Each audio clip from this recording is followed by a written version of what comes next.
గణేశాయ నమః. శ్రీ సరస్వతి నమః. శ్రీ గురుభ్యో నమః. భక్తులారా, వ్యాసప్రోక్త భాగవత మహాపురాణం సత్సంగంలో భాగంగా ప్రతిరోజు చెప్పుకున్నాం. ఇందులో భాగంగా నిన్నటి వరకు 12 స్కందాల్లో 8 స్కందాలు పూర్తి చేసి 9వ స్కందాన్ని మనం 55 భాగాలుగా చెప్పుకున్నాం.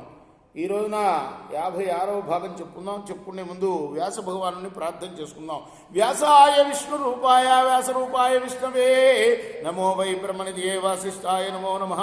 ఆంజనేయం మహావీరం బ్రహ్మ విష్ణు శివాత్మకం తరుణార్క ప్రభంశాంతం ఆంజనేయం నమామ్యహం.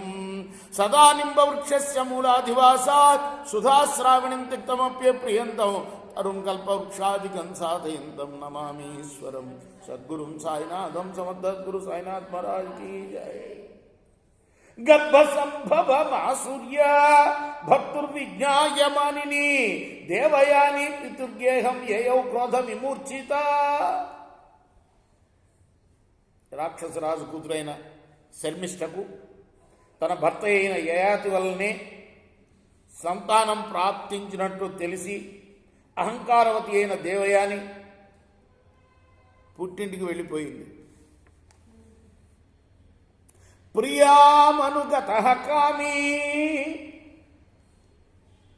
వచోభిరుపమంత్రయన్ న ప్రసాదయితుం శేకే పాద సంవాహనాదిభిః.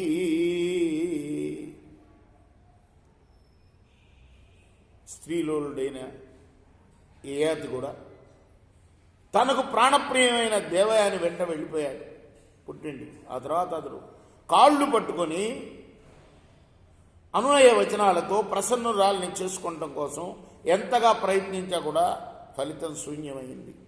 శుక్రస్తమాహ కుపిత స్త్రీ కామానృత పురుష త్వాం జరా విశతాం మంద విరూపకరణీన్ నృణాం. ఆ తర్వాత శుక్రాచార్యుడు కోపగించి, ఎవరు దేవయాని తండ్రి, యయాతి నువ్వు స్త్రీలోలుడివి, మందబుద్ధివి, అసత్యవాదివి, ముసలితనం వల్ల మానవుని రూపం కళావిహీనం అవుతుంది, అటువంటి వృద్ధత్వం నీకు వెంటనే ప్రాప్తించుగాక అని చెప్పించాడు. అంటే శుక్రాచార్యుడు తన కూతుర్నించి పెళ్లి చేసేటప్పుడు యయాతికి ఒక కండిషన్ పెట్టాడు. నువ్వు కేవలం నా కూతురు ఎందే అనురక్తుడు అవ్వాలి అని కండిషన్ పెట్టాడు.